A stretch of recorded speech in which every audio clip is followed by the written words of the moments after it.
హుస్నాబాద్ రైతు మహోత్సవం కార్యక్రమం వద్దకు ఎద్దుల బండిపై ఊరేగింపుతో వచ్చిన మంత్రులు తుమ్మల నాగేశ్వరరావు, పొన్నం ప్రభాకర్. రైతు మహోత్సవాన్ని ప్రారంభించి అందులోని స్టార్లను పరిశీలించిన వ్యవసాయ శాఖ మంత్రి తుమ్మల నాగేశ్వరరావు, మంత్రి పొన్నం ప్రభాకర్. రైతు మహోత్సవం వద్ద మంత్రులకు ఘనస్వాగతం పలికిన జిల్లా కలెక్టర్ మను చౌదరి, వ్యవసాయ శాఖ అధికారులు. హుస్నాబాద్ మార్కెట్ కమిటీలో ఏర్పాటు చేసిన రైతు మహోత్సవం కార్యక్రమం వద్ద ఏర్పాటు చేసిన 150కి పైగా స్టాళ్లను పరిశీలించిన మంత్రులు. స్టాళ్లలో ఆయిల్ ఫామ్, ప్రకృతి సిద్ధంగా పండించిన కూరగాయలు, ఉద్యానవన, పట్టు పరిశ్రమకు సంబంధించిన వాటిని పరిశీలించారు. భారీగా దిగుబడి వచ్చిన పామాయిల్ పంటపై అధికారులను అడిగి తెలుసుకున్న మంత్రులు. పట్టుగుళ్ల దండలను పరిశీలించారు. నూనె గింజల ఉత్పత్తి స్టాళ్లను పరిశీలించారు. ఆధునిక సాంకేతికతతో కూడిన వ్యవసాయంలో అధునాతన యంత్రాలను పరిశీలించారు. డ్రిప్ ఇరిగేషన్, కొత్తగా వచ్చిన స్ప్రింక్లర్లను పరిశీలించారు. పండ్ల రకాల నూతన వంగడాలను పరిశీలించారు. వివిధ రకాల పంటల విత్తనాలను పరిశీలించారు.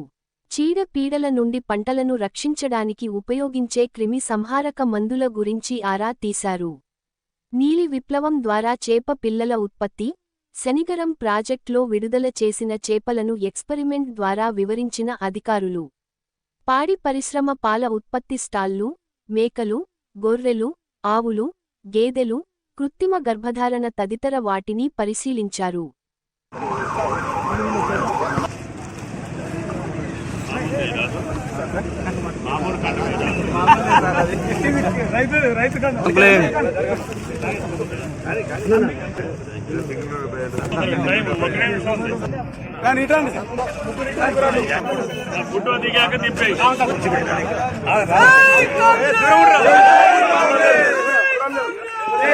కాంగ్రెస్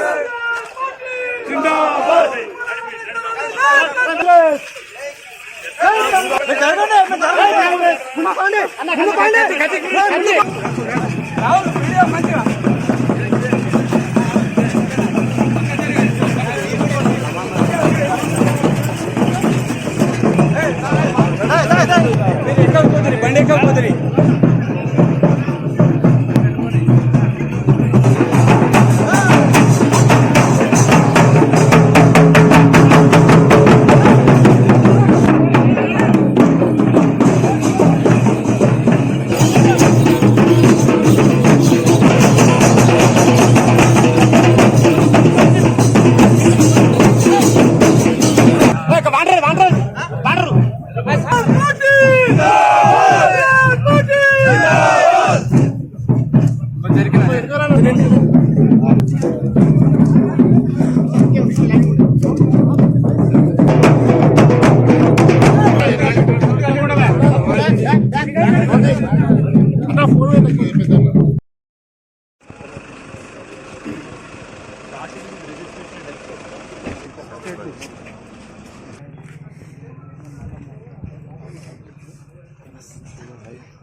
ఈ డిజైన్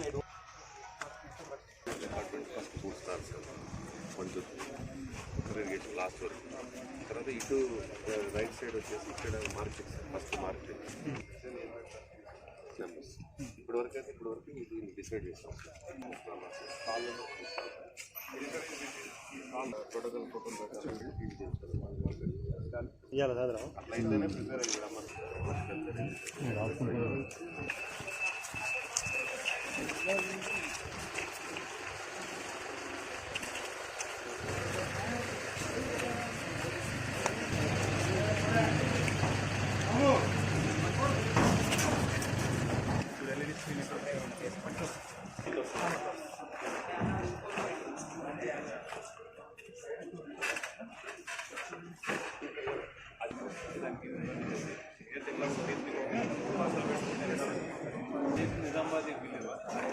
ఏం పెట్టారు ఎట్లా అనేది కనపడుతుంది. అదే ఇక్కడ ఎదురు కనపడుతుంది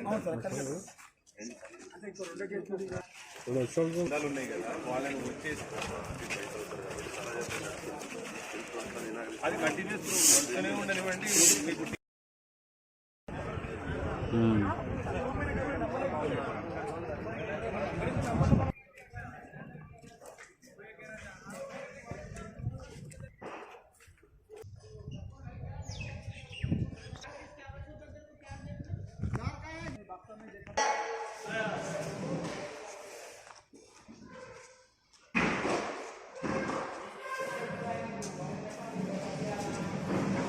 6th, 7th, 8th జూన్ మనకి కిసాన్ మేళా రైతు మహోత్సవం అనేది స్టేట్ గవర్నమెంట్ తరఫు నుంచి ఆర్గనైజ్ చేయబడుతుంది. దీంట్లో మనకి రైతులందరూ సిద్దిపేట జిల్లా కాకుండా చుట్టుపక్కల ఉన్న కరీంనగర్ జిల్లా కావచ్చు, హన్మకొండ కావచ్చు, జనగామ జిల్లా కావచ్చు, అక్కడి నుంచి ఫార్మర్స్ అందరినీ కూడా మొబిలైజ్ చేసుకొని మనకి ఇక్కడ 3 days ఏదైతే ఈవెంట్ ఉందో అందులో రైతులకి సంబంధించినంత వరకు అవగాహన కల్పించటము, అదేవిధంగా టెక్నాలజీకి సంబంధించి పరికరాలు, పరిజ్ఞానము, వారికి సాంకేతికతతో కూడిన వ్యవసాయం ఏ విధంగా చేయాలి, వాణిజ్య పంటలు ఏ విధంగా ఉంటాయి, ఆయిల్ పామ్ కల్టివేషన్ ఏ విధంగా ఉంటుంది, ఇట్లా రైతులే కాకుండా మనకి ఫార్మర్ ప్రొడ్యూసర్ ఆర్గనైజేషన్స్, శాస్త్రవేత్తలు, మనకి అగ్రికల్చర్ కాలేజెస్ నుంచి ప్రొఫెసర్స్, మనకి డిఫరెంట్ అగ్రికల్చరల్ కంపెనీస్ నుంచి కూడా representatives, agriculture, horticulture, sericulture, animal husbandry department officials అందరూ కూడా ఇందులో భాగస్వాములు అవుతారు. మనకి ఈ 3 days ఈవెంట్ చూసుకున్నట్లయితే ఫస్ట్ డే నాడు మనకి బస్సెస్ పెట్టి రైతులందరినీ కూడా అగ్రికల్చర్ ఎక్స్టెన్షన్ ఆఫీసర్స్ తోటి టైఅప్ చేసుకొని రైతు వేదిక క్లస్టర్ నుంచి జిల్లా వ్యాప్తంగా ఉన్న అన్ని రైతు వేదికల నుంచి ఈ 6th, 7th, 8th బస్సెస్ ద్వారా మొబిలైజ్ చేసి ఇక్కడ వెన్యూకి తీసుకురావడానికి కూడా అరేంజ్మెంట్స్ చేస్తున్నాము. అదేవిధంగా మనకి 6th, 7th, 8th ఫార్మర్స్ వచ్చిన తర్వాత ఇక్కడ దాదాపు 134 స్టాల్స్ అనేవి మనం పెట్టున్నాము.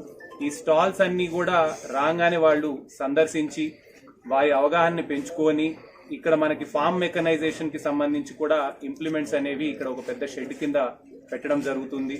సో లేటెస్ట్ టెక్నాలజీ మార్కెట్లో ఏముంది అనే దాని మీద కూడా వారికి ట్రైనింగ్ ఇవ్వడం జరుగుతుంది.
తదుపరి మన రాష్ట్ర వ్యవసాయ శాఖ రాష్ట్ర సంచాలకులు వారి మొత్తం ఆఫీసర్లందరూ ఈ క్షేత్రంలో ఉన్నారు. ఈ 3 రోజులు ఉంటారు. వారి యొక్క director of agriculture Telangana state doctor B Gopi garu IAS గారు వారి సందేశం ఇవ్వవలసిందిగా. ఎరువులు వాడకం ఎంత ఉన్నది దేశంలో రైతులు అప్పుడు తెలియదు ఏంటంటే 1 హెక్టార్కి దాదాపు 1 హెక్టార్కి 148 కేజీలు ఎరువులు మనం వాడుతున్నాం. అదే మన రాష్ట్రంలో ఇట్లా మనం ఇప్పుడు నూతన విధానాలు కార్యాచరణ తీసుకోవడం జరిగింది. దీంట్లో పాటు మనం ప్రతి వారం మంగళవారం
కొంచెం జరగండి.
మనకి మైక్రో ఇరిగేషన్ కి సంబంధించి కూడా అవగాహన కల్పించాలి అన్న ఉద్దేశంతో వాటికి సంబంధించిన ఇవి కాకుండా మనకి రోజువారీ మొత్తం చూసుకున్నట్లయితే ప్రతి అరగంట వ్యవధిలో ఒక వర్క్షాప్ శిక్షణ వ్యవసాయానికి సంబంధించిన వివిధ స్టాల్స్ కూడా ఏర్పాటు చేస్తున్నాము.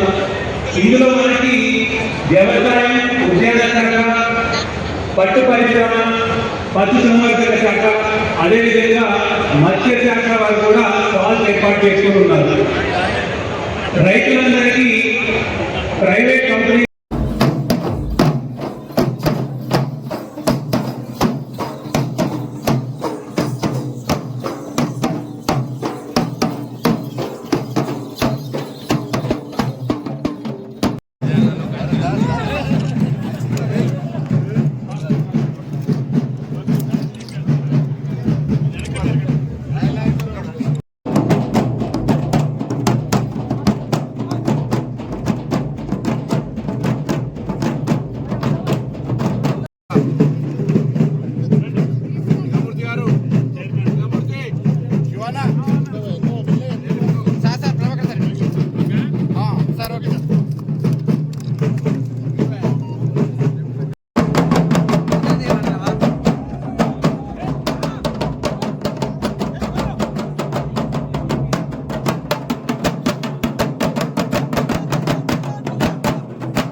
డైరెక్టర్ గారు డాక్టర్ ఐఏఎస్ గారు, అలాగే ఆశీర్వాద శ్రీ ఎం మను చౌదరి గారు మరియు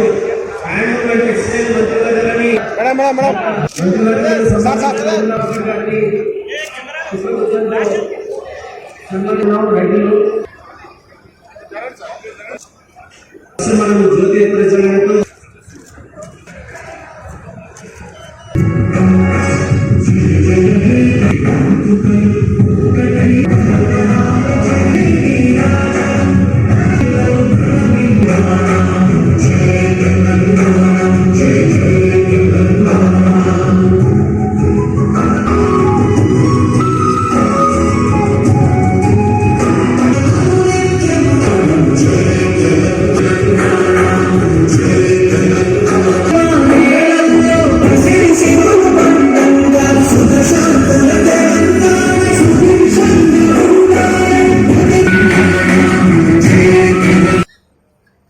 రాష్ట్ర ప్రభుత్వము రైతులు సమిష్టిగా జరుపుకుంటున్నటువంటి రైతు మహోత్సవ కార్యక్రమాన్ని ప్రారంభోత్సవ స్వాగతోపన్యాసాన్ని ఇవ్వవలసిందిగా కోరుచున్నాను గారికి గౌరవ బీసీ సంక్షేమ మరియు రవాణా శాఖ మంత్రులు శ్రీ వ్యవసాయ అభివృద్ధి, అదేవిధంగా రైతుల జీవన ప్రమాణాలు స్థితిగతులు మెరుగు ఈ వేదిక ఒక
ముందే ఉంచుకో, ఎందుకంటే ముందే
గంట దగ్గర పెడతారు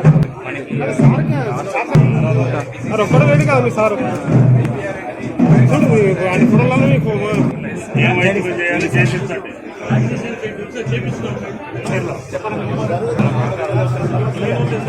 పెట్టారు వాళ్ళు తీసుకొని చెప్పాలి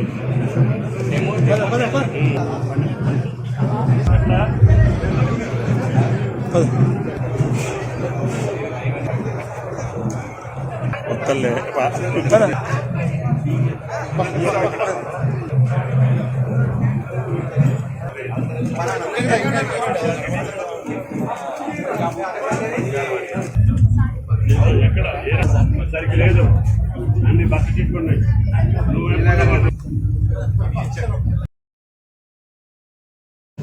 సార్ మళ్ళీ దాన్ని చెబుతారు చూసుకొని అందరూ గట్టిగా చప్పట్లతోటి మన యొక్క వ్యవసాయ మంత్రివర్యులు సన్మానిస్తున్నారు మహిళా రైతుని. జంగారెడ్డి గారు ఆయిల్ పామ్ కార్పొరేషన్ చైర్మన్ గారు వారి ఆధ్వర్యంతో మహిళా రైతును ఉత్సాహపరచాలి. మేడం గారు సన్మానిస్తున్నారు. చప్పట్లతో అందరూ అభినందించండి రైతులని. నెక్స్ట్ వక్త మన రైతు ప్రభాకర్ రావు గారు, తోటపల్లి విలేజ్ బొజ్జంకి. ఇప్పుడు vote of thanks Sri Tirupati Reddy garu AMC chairman గారిని ఓట్ ఆఫ్ థ్యాంక్స్ చెప్పవలసిందిగా కోరుతున్నాను. ఈరోజు ఉస్నాబాదును రైతుల పండుగగా, రైతుల విజయోత్సవంగా, రైతులే రాజు అనడానికి నిదర్శనంగా ఇట్టి కార్యక్రమానికి వచ్చిన పెద్దలు మన మంత్రివర్యులు తుమ్మల నాగేశ్వరరావు గారికి మనము ఉస్నాబాద్ ప్రాంతం నుండి, ఈ ఉస్నాబాద్ పట్టణ రైతు సంఘాల నుండి, రైతు సోదరుల నుండి, మరి ఉస్నాబాద్ మార్కెట్ కమిటీ నుండి, మరి మా సోదరుల నుండి అందరు కూడా పేరు పేరున ధన్యవాదాలు తెలియపరుచుకుంటూ, తుమ్మల నాగేశ్వరరావు గారు రైతులు రాజులైనప్పుడే రైతులు ఒక సాఫ్ట్వేర్ ఉద్యోగం నుండి తలసాన నిలబడి ఈ రైతుల ముందు పారిశ్రామికవేత్తలుగా ఎదిగినప్పుడే మనము నిజమైన రైతు ప్రభుత్వంగా ఉంటుందని వారు వచ్చి ఇక్కడికి వచ్చినందుకు వారికి. నా భర్త పేరు ఉపేందర్ రెడ్డి. నేను ఆయిల్ ఫామ్ సాగు 7 ఎకరాలలో చేస్తున్నాము. ఇప్పటి నాకు గవర్నమెంట్ సబ్సిడీ ద్వారా చెట్లు వచ్చినాయి, డ్రిప్ కూడా వచ్చింది. మాకు 4400 అంతర్ పంటల కింద కూడా ఇచ్చిండ్రు, హార్టికల్చర్ వాళ్ళు ఇచ్చిండ్రు మాకు. వాళ్ళు కూడా గైడెన్స్ ప్రకారం ఇప్పటికీ 4 సంవత్సరాలు అవుతుంది. 9 కటింగ్లు అయినవి ఆయిల్ ఫామ్. ఇప్పటి వరకు 12 టన్నున్నర వెళ్ళింది గెలలు. ఇప్పటి వరకు 2,00,000 రూపాయలు వస్తున్నాయి. మాకు అంతకుముందు పంట కంటే నాకు ఈ ఆయిల్ ఫామ్ పంటే చాలా బాగా అనిపిస్తుంది. ఇంకా కూడా పెట్టడానికి మేము కొన్ని చెట్లు వచ్చినాయి, 2 ఎకరాలు పెడుతున్నాం, ఇంకా 2 ఎకరాలు ఉంది, అది కూడా పెడతాం, మొత్తం పెట్టేస్తాం. మాకు చాలా బాగా అనిపిస్తుంది ఆయిల్ ఫామ్ చెట్లు. హార్టికల్చర్ వారికి కూడా ధన్యవాదాలు. సరే, మీరందరూ కూడా పెట్టాలని, ఇందులో పెట్టాల్సిన వాళ్ళు కూడా పెట్టాలని కోరుకుంటున్నాం. మా పక్క రైతులకు కూడా మేము చెప్తున్నాం పెట్టాలని. అందుకని ఈ అవకాశం ఇచ్చిన అందరికీ కూడా నా నమస్కారాలు. స్వయంగా రైతు ఈ ప్రభుత్వం కూడా రైతుల సంక్షేమం కొరకు ఆలోచించే ప్రభుత్వంలో వ్యవసాయ శాఖ మంత్రులుగా అనేక వ్యవసాయ రైతాంగానికి ఉపయోగపడే కార్యక్రమాలు తీసుకుంటున్నటువంటి వారికి స్థానిక శాసనసభ్యుడిగా స్వాగతం తెలియజేస్తూ వేదిక మీద ఉన్న పెద్దలు చాలా మంది ఉన్నారు కాబట్టి పేరు పేరున సహకార సంఘాలకు సంబంధించి అధికారులుగా వివిధ యూనివర్సిటీల వైస్ ఛాన్సలర్లుగా రైతులుగా ఇక్కడికి విచ్చేసిన ప్రతి ఒక్కరికి పేరు పేరున నా హృదయపూర్వకంగా నమస్కారాలు తెలియజేస్తా ఉన్నా. హుస్నాబాద్ ఎత్తైన ప్రాంతం. ఈ ప్రాంతానికి సంబంధించి జంగా రాఘవరెడ్డి గారు చెప్తున్నట్టుగా తొండలు గుడ్డు పెట్టే ప్రాంతం అంటారు, కానీ ఇక్కడ కూడా కొంత గొప్ప హార్టికల్చర్ ఉండే. ఇప్పుడు మరింతగా ముఖ్యమంత్రి రేవంత్ రెడ్డి గారి సహకారంతో గతంలో వైఎస్ రాజశేఖర రెడ్డి గారు ఫౌండేషన్ వేసినటువంటి 2007 దాదాపు 18 సంవత్సరాల క్రితం వేసినటువంటి గౌరవెల్లి ప్రాజెక్టును పూర్తి చేయడానికి డబ్బులు సేకరించి 3 జిల్లా కలెక్టర్ అహర్నిశలు భూసేకరణ జరిపి ప్రాంతం అంతా సస్యశామనం చేసే సందర్భంలో మా రైతులంతా మారుతున్న కాలానికి అనుగుణంగా సాంప్రదాయ పంటలతో పాటుగా వాణిజ్య పంటల్ని, మారుతున్నటువంటి పంటల యొక్క సాంప్రదాయ పద్ధతుల్ని, యాంత్రీకరణను, అదేవిధంగా రైతులకు సంబంధించినటువంటి నూతన మెలకువల్ని, శాస్త్రవేత్తల సలహాలను తీసుకునే విధంగా ఈరోజు ఇక్కడ వ్యవసాయ ప్రదర్శన ఏర్పాటు చేయడం జరిగింది. ఈ కిసాన్ మేళా 3 రోజుల పాటు ఉంటుంది. నేను హుస్నాబాద్ నియోజకవర్గంతో పాటుగా పక్కన కరీంనగర్ జిల్లా, సిద్దిపేట జిల్లా, జనగామ, హన్మకొండ జిల్లా రైతులు ఎవరైనా సరే ఇక్కడికి వచ్చి వ్యవసాయ శాస్త్రవేత్తలు, వ్యవసాయ అనుభవం ఉన్నటువంటి రైతులు, అధికారులు ప్రతిరోజు ఇక్కడ వారికి సంబంధించిన సబ్జెక్ట్స్ మీద రైతులకు చైతన్యం కలిగజేసే ప్రయత్నం జరుగుతుంది. ఈ అవకాశాన్ని వినియోగించుకోండి. మనం ఎక్కడో పోయి వ్యవసాయం మీద అవగాహన తెచ్చుకునే కార్యక్రమం కాదు, మన ఊర్లోనే జరుగుతోంది. మీ ఎన్ని పనులున్నా రైతులకు దయచేసి అందరికీ పేరు పేరున ఆహ్వానం పలుకుతా ఉన్నా. మీరు ఒక్కసారి ఈ 3 రోజులు జరిగేటువంటి కిసాన్ మేళకు వచ్చి మరి అది హార్టికల్చరా, అగ్రికల్చరా, సెరికల్చరా, ఎనిమల్ హస్బెండరీయా, ఏదైనా కావచ్చు, పౌల్ట్రీ కావచ్చు, లేదా ఫిషరీస్ కావచ్చు, అన్ని రకాల మరి ఇక్కడ ప్రదర్శనలు జరుగుతూ ఉన్నాయి. వాటి ద్వారా సాంకేతికమైనటువంటి, యాంత్రీకరణమైనటువంటి అనేక అంశాలు తెలుసుకొని ఆదాయం ఎక్కువ సంపాదించాలి, రైతు గర్వంగా తలెత్తుకొని తనకు ఉండబడేటువంటి ఇబ్బందుల నుంచి అధిగమించాలనే ఆలోచనతో ఈ కార్యక్రమం చేస్తా ఉన్నాం. నాగేశ్వరరావు గారు అడగగానే నాకు కేబినెట్లో ఒక అన్నగా అనేక సందర్భాల్లో చాలా సీనియర్ మంత్రి, మొత్తం ఇప్పుడున్నటువంటి కేబినెట్లో అనేక సంవత్సరాలు మంత్రిగా ఉన్నటువంటి వ్యక్తి తుమ్మల నాగేశ్వరరావు గారు. అన్నా మాది జిల్లా కేంద్రం కాదు, కానీ రైతులు మొత్తం గ్రామీణ ప్రాంతం, ఇక్కడ ఒక అవగాహన సదస్సు పెట్టాలి, కిసాన్ మేళా నిర్వహించాలనగానే వారు ఒప్పుకొని సంబంధిత అధికారులందరినీ ఆదేశించి ఈరోజు ఇక్కడ ఈ యొక్క కిసాన్ మేళా కార్యక్రమం జరుగుతోంది. ఈ కిసాన్ మేళా ఉద్దేశం ఈ ప్రాంత రైతులంతా చైతన్యమై మరింత ఆదాయాన్ని పెంచుకొని ఆర్థికంగా ఎదగడానికి అవకాశం వినియోగించుకోవాలనేటువంటి ఆకాంక్ష. ఒకవైపు వ్యవసాయాన్ని అభివృద్ధి చేస్తూనే దానికి అనుబంధంగా పరిశ్రమలు తేవాలని, ఇవన్నీ ఉండడానికి విద్యాలయాలు పెంపొందించడం, ఉపాధి అవకాశాలతో పాటుగా మన ప్రాంతాలంతా కూడా కొండలు, గుట్టలు, తదితర చెరువులతో ఉన్న ఈ ప్రాంతాన్ని టూరిజం రంగంలో కూడా అనేక రకాలుగా, అంటే ఈ రంగాన్ని వదిలిపెట్టి ఆ రంగం మనకున్న అన్ని రంగాల్లో అభివృద్ధి చేయాలనే తలంపుతో ముందుకు పోయే సందర్భంలో అన్నిటికీ వెన్నెముక, దేశానికి రైతే వెన్నెముక, అటువంటి వ్యవసాయానికి అత్యంత ప్రాధాన్యత ఇవ్వాలని ఇక్కడ ఈ ప్రాంతం అంతా 90% పాడి పంటలు, వెటర్నరీకి సంబంధించి కూడా ఈ ప్రాంతం అంతా కూడా మరి పాడి ఒక పశు సంపదకు సంబంధించి కూడా పెద్ద సంపద. గౌరవ మంత్రి గారి దృష్టికి పశువులకు సంబంధించి కూడా ఒక ప్రత్యేకమైన కార్యాచరణ ఈ నియోజకవర్గాన్ని ఒక ప్రాక్టికల్గా మండలిగా ఈ నియోజకవర్గంగా తీసుకోండి. మా ఆకాంక్ష రాష్ట్రంలో ఉన్నటువంటి నియోజకవర్గాల్లో గ్రామీణ ప్రాంతమైన ఈ నియోజకవర్గం రైతుల పక్షాన ఆదర్శంగా ఉండాలి, నా రైతులంతా సంతోషంగా ఉండాలనేటువంటి ఆలోచనకు అనుగుణంగా మీకు ఎక్కడ ఏ అనుమానం ఉన్నా క్యాంప్ ఆఫీసులో ఇప్పుడే గౌరవ మంత్రి గారిని ఒక వ్యవసాయానికి సంబంధించినటువంటి అధికారి, ఒక పశు సంవర్ధక శాఖకు సంబంధించి, ఒక మహిళా సంఘాలకు సంబంధించి ఈ విధంగా అన్ని రకాల అధికారులతోటి ఈ ప్రాంత రైతాంగానికి వారి యొక్క బ్యాంకులు ఇతరత్ర లోన్లు స్కీమ్స్ మీద కూడా అవగాహన చేసే ఒక వ్యవస్థను ఏర్పాటు చేసినాం. కాబట్టి దయచేసి నేను మీ శాసనసభ్యుడిగా మీ ఆశీర్వచనంతో ఎమ్మెల్యే అయి మంత్రిగా అయిన ఈ సందర్భంలో ఈ నియోజకవర్గానికి సంబంధించిన అన్ని రకాల సమస్యలు పరిష్కరించే విధంగా ముందుకు పోయే సందర్భంలో పెద్దలందరి సహకారం తీసుకొని మరిన్ని కార్యక్రమాలు తీసుకుందాం.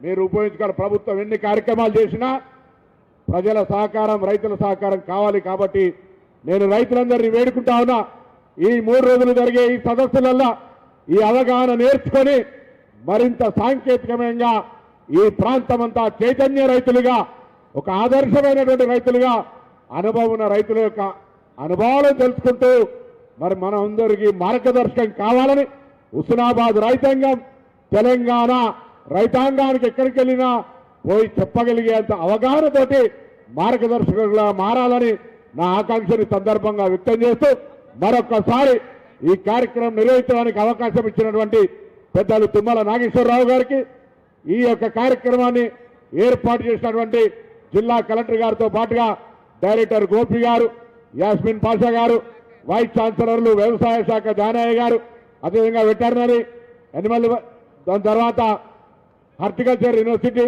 మరి కార్పొరేషన్ చైర్మన్లు అందరూ కూడా మా ఈ ఏర్పాట్లు చేసిన స్థానిక సింగిల్ విండో చైర్మన్ శివయ్య గారు కానీ, మార్కెట్ చైర్మన్ తిరుపతి రెడ్డి గారు కానీ, లింగమూర్తి గారు కానీ, Saidapur market chairman Sudhakar, కోయడ chairman Nirmala Jayaraj గారు కానీ, మిగతా నాయకులందరూ కూడా మరి ఇక్కడ ఈ ఏర్పాట్లు ఇంకా 3 రోజులు కూడా మీదే బాధ్యత. వచ్చే రైతులందరికీ కూడా అవగాహన కలిగే విధంగా కార్యక్రమం ఉండాలని కోరుకుంటూ మరొక్కసారి తుమ్మల నాగేశ్వరరావు గారికి ధన్యవాదాలు. ఇక్కడికి వచ్చి ప్రదర్శన ఏర్పాటు చేసిన స్టాల్స్ వారందరూ కూడా మా ప్రాంత రైతాంగానికి అవగాహన చేసే విధంగా ఓపికగా వారందరికీ సంధాయించి ఈ పథకాల గురించి చెప్పాలని కోరుతూ నమస్కారం చెప్తూ సెలవు తీసుకుంటాను. మీ అభిమాన శాసనసభ్యులు, నాకు ఆప్తమిత్రులు, రాష్ట్ర రవాణా శాఖ మంత్రులు పొన్నం గారికి, అదేవిధంగా ఈ కార్యక్రమం చెప్పగానే జిల్లా కేంద్రం కాకపోయినా రైతాంగానికి సంబంధించి 4-5 జిల్లాలకి కేంద్రమైనటువంటి హుస్నాబాద్లో పెడితే ఉపయోగం ఉంటుంది. మా సొసైటీ ప్రెసిడెంట్లు కానీ, మార్కెట్ కమిటీ చైర్మన్లు కానీ, స్థానిక నాయకులు, రైతులు ఉత్సాహంగా ఉన్నారు, హుస్నాబాద్లో పెట్టాలి అని చెప్పి పొన్నం గారు మా డైరెక్టర్ గోపి గారిని ఒత్తిడి చేసి ఈ యొక్క కార్యక్రమాన్ని ఏర్పాటు చేసుకున్నారు. అదేవిధంగా జిల్లా కలెక్టర్ గారు, వారి యంత్రాంగం పెద్ద ఎత్తున కార్యక్రమాలు నిర్వహిస్తూ ఉంది. వైస్ ఛాన్సలర్స్ కూడా 2 వచ్చారు, జానయ్య గారు వచ్చారు, రాజిరెడ్డి గారు వచ్చారు, అదేవిధంగా వెటర్నరీ డైరెక్టర్ గారు కూడా వచ్చారు. కార్పొరేషన్ చైర్మన్లు మా రాఘవరెడ్డి గారు, రాయల్ గారు, అంజిరెడ్డి గారు, ప్రియమైనటువంటి ప్రజాప్రతినిధులు, నా రైతు సోదరీమణులందరికీ ఈ యొక్క రైతు మహోత్సవ సందర్భంగా పత్రికా విలేకరులకి ధన్యవాదాలు. ఇది మేము ఏదో ఉపన్యాసాలు ఇవ్వటానికో లేదు రాజకీయపరమైనటువంటి మాటలు చెప్పడానికో ఈ యొక్క సమావేశాలు ఏర్పాటు చేయట్లేదు. మారుతున్నటువంటి వాతావరణ పరిస్థితులు కావచ్చు, లేదు యాంత్రీకరణ కావచ్చు, విత్తనాలు కావచ్చు, వ్యవసాయ పద్ధతులు కావచ్చు, పంటల మార్పిడి కావచ్చు, సేంద్రియ పద్ధతిలో చేస్తే ఏ రకంగా ఆ పంటలకు డిమాండ్ ఉంటుందో, లేదు ఎరువులు ఎక్కువ వేస్తే వచ్చే అరిష్టాలేంటో రైతాంగానికి పూర్తి స్థాయిలో అవగాహన ఉంటే, తెలియక మేము మా తాతల తండ్రులు చేసిన వ్యవసాయమే చేసుకుంటా పోతా ఉంటే ఆ కుటుంబాల యొక్క జీవితాలు కూడా అరాకొరాగానే అదే ఆదాయంతో ముందుకు రాలేకపోతున్నాయి. అందుకనే భూమి ఎట్లాగూ పెరగదు, మన ఆదాయాన్నే పెంచుకోవాలి. ఆదాయం పెరగాలంటే ఈ ప్రపంచానికి కావలసినటువంటి వస్తువులను మనం పండియాలి, మానవాళికి కావలసినటువంటి యొక్క పంటలను మనం పండించాలి, ఆ పంటలను నాణ్యతతోటి పండించాలి. ఇందాక మా గోపి గారు చెప్పారు, మన తాతలు 2 కిలోలు యూరియా వాడితే మనం ఇప్పుడు 150 కిలోలు వాడుతున్నామంట. అదే మన రైతాంగానికి అరిష్టం. ఎందుకంటే పక్క దేశాలు కానీ పక్క రాష్ట్రాలు కానీ మన పంటలు కొనాలంటే అది టెస్ట్ చేస్తే అది పనికిరాదు అనే దానికి మనం పురుగు మందులు ఎక్కువ వాడుతున్నాం. పురుగు మందులు ఎక్కువ ఎందుకు వాడుతున్నాం అంటే యూరియా, అదేవిధంగా ఎరువులు ఎక్కువ వాడుతున్నాం. మన తాతలు పండించినటువంటి న్యాచురల్ ఫార్మింగ్ కానీ, సేంద్రియ వ్యవసాయం కానీ, ప్రకృతి వ్యవసాయం కానీ, పశువుల పెంటతోటి చేసే వ్యవసాయాన్ని మర్చిపోయాం. అందుకని మన పంటలకి బయట దేశాల్లో గిరాకీ రావట్లేదు. మన ఏ పంట పండించినా ఇతర దేశాలు కొనాలంటే అది వాళ్ళకి అనుకూలంగా ఉంటే తప్ప మందులు ఎక్కువ వాడితే పంటలు కొనట్లేదు. అందుకని ఆ అవగాహన మీకు కావాలి అంటే వైస్ ఛాన్సలర్తో కానీ, శాస్త్రవేత్తలతో కానీ, అభ్యుదయ రైతులు కొంతమంది చాలా గొప్పగా మాట్లాడారు. వాళ్ళ అనుభవాలు కూడా మీరు పంచుకోండి. ఈ 3 రోజులు రైతులు వాళ్ళకు ఉన్నటువంటి సమస్యలు మీరు పరిష్కారం చేసుకుంటూనే మీకున్నటువంటి అనుభవాన్ని కూడా ఉద్యోగస్తులకి, అధికారులకి, శాస్త్రవేత్తలకు కూడా చెప్పండి. ఎవరూ కూడా నిష్ణాతులం కాము. అనుభవపూర్వకంగా వచ్చే అనుభవాలని మనం నేర్చుకొని పరస్పరం మార్పిడి చేసుకొని మీకేం కావాలో శాస్త్రవేత్తలు ఏం చేయాలి, మీకేం కావాలో ప్రభుత్వం ఏం చేయాలి, మీకేం కావాలో మిగతా శాఖల పరంగా మీకు ఏ అవసరాలు ఉన్నాయో ప్రభుత్వం దృష్టికి రావటం కోసం మా జానయ్య గారు శాస్త్రవేత్తలనే మీ గ్రామాలకు పంపించారు. అందుకని శాస్త్రవేత్తలు ఇప్పటి వరకు ల్యాబుల్లో ఉండి తయారు చేస్తున్నారు. వాళ్ళ యొక్క పరిజ్ఞానాన్ని రైతాంగానికి చేరట్లేదనే ఉద్దేశంతో వాళ్ళ యొక్క శాస్త్ర విజ్ఞానాన్ని మొత్తాన్ని మీకు చెప్పాలని చెప్పి మీ గ్రామాలకే పంపించారు. ఇప్పటికే 1000 గ్రామాలు పూర్తయినాయి. మిగతా గ్రామాలకు కూడా శాస్త్రవేత్తలు తిరుగుతున్నారు. దానికి వ్యవసాయ విశ్వవిద్యాలయానికి ప్రత్యేకంగా మనం ధన్యవాదాలు తెలియజేస్తున్నాం. అదేవిధంగా హార్టికల్చర్ విశ్వవిద్యాలయం కూడా కార్యక్రమం తీసుకోవాలి. ఈనాడు దేశంలో ఏ పంటలు పండుతున్నాయి, మన భూములకి ఏ పంటలు అవసరం, ఏ పంటలు పండితే మన రైతు నిశ్చింతగా నిర్భయంగా ఉండగలుగుతాడు, ఆదాయాన్ని సంపాదించుకోగలుగుతాడు. హార్టికల్చర్ కూడా మీరే చెప్పారు, యాస్మిన్ గారు కానీ డైరెక్టర్. అదేవిధంగా తక్కువ ఉన్నది మన రాష్ట్రంలో హార్టికల్చర్ పంటలో దిగుబడి తక్కువ ఉంది. కూరగాయలు కూడా మనం పక్క రాష్ట్రాల నుంచి తెచ్చుకుంటున్నాం. ఇందాక పందిరి వ్యవసాయం చేసే రెడ్డి గారు చెప్పారు. ఆయన ఇప్పుడు 50-60 ఎకరాలు పందిరి వ్యవసాయాన్ని చేసి సేంద్రియంతో ఈరోజు చుట్టుపక్కల జిల్లాలకు సప్లై చేస్తున్నాడు. అంటే ఆయనకి ఎప్పుడు కూడా వ్యవసాయ పరంగా ఇబ్బంది జరగల, ధరల పరంగా ఇబ్బంది జరగల. అందుకనే మనం కూడా మన రాష్ట్రానికి సరిపోని ఉత్పత్తులే కాకుండా పక్క రాష్ట్రాలకి, పక్క దేశాలకు పంపించే స్థాయికి తెలంగాణ రైతు వెళ్ళాలి. అందుకని ముఖ్యమంత్రి రేవంత్ రెడ్డి గారు ఆయన అధికారంలోకి వచ్చాక మొట్టమొదటిగా నాకు ప్రాధాన్యమైనటువంటి పద్ధతి రైతన్నకి నాకు ఎంత శక్తి ఉంటే అంత నేను ఖర్చు పెట్టి తెలంగాణ రైతుని కాపాడుకుంటేనే మనకి ఈ అవకాశాలు ఇచ్చినటువంటి రైతులకి సంతోషంగా ఉంటారని. అందుకనే మొట్టమొదటి పంట కాలంలోనే సుమారు 35,000 కోట్లు రైతుల ఖాతాల్లో జమ చేశాం. ఆర్థికపరమైన వెసులుబాటు లేకపోయినా, కష్టాలున్నా వేరే రకాలైనటువంటి కట్టడి చేసి రైతాంగాన్ని ఆదుకోవాలని 1-2 సందర్భాల్లో ఆలస్యమైంది. నేను నిన్న కేబినెట్లో ముఖ్యమంత్రి గారు చెప్పారు, ఈ సంవత్సరం రైతు భరోసా వాళ్ళ పంటలు వేయకముందే వాళ్ళ జేబుల్లోకి వెళ్ళాలి అని చెప్పి నిన్న ముఖ్య కార్యదర్శికి ఆదేశించారు. తప్పకుండా అతి కొద్ది రోజుల్లోనే మీరు ఇత్తనం నాట్లు పెట్టకముందే మీ రైతు భరోసా మీ ఖాతాల్లో ఏపిస్తామని చెప్పి కూడా ఈ సందర్భంగా మనం చేస్తున్నాం గారి మాట. అదేవిధంగా మీకు సంబంధించినటువంటి అన్ని వ్యవసాయాలకు సంబంధించినటువంటి కార్యక్రమాలు మేము ముందుగానే వెళ్తున్నాం. జానయ్య గారు ఇంకా మేలైనటువంటి మూల ఇత్తనాలను మీ ఊర్లకు పంపించారు. ప్రతి గ్రామంలో కూడా పెసలు కానీ, కందులు కానీ, వరి కానీ వాళ్ళు తయారు చేసేటువంటి అత్యుత్తమైనటువంటి వంగడాలు మీకు పంపించారు. మీరు వాటిని మల్టిప్లై చేసి